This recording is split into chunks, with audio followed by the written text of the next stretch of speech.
How to add a credit card on SHEIN app. Let's get started. Launch your SHEIN app. You will land to the shop page. Now from here you have to select any of the item that you want to purchase.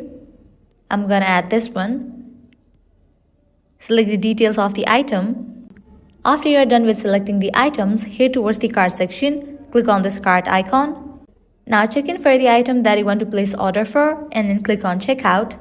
With that, you will land to the order confirmation page.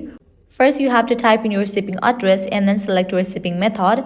Likewise, scroll down. Over here, you will find the section of payment method. From here, you can easily add a credit card.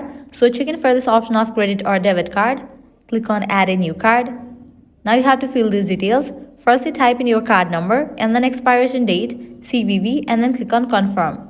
So this way you can easily add a credit card on SHEIN app. I hope you guys are clear about it. At the end, if you guys find this video helpful, don't forget to like, share and subscribe. Thank you.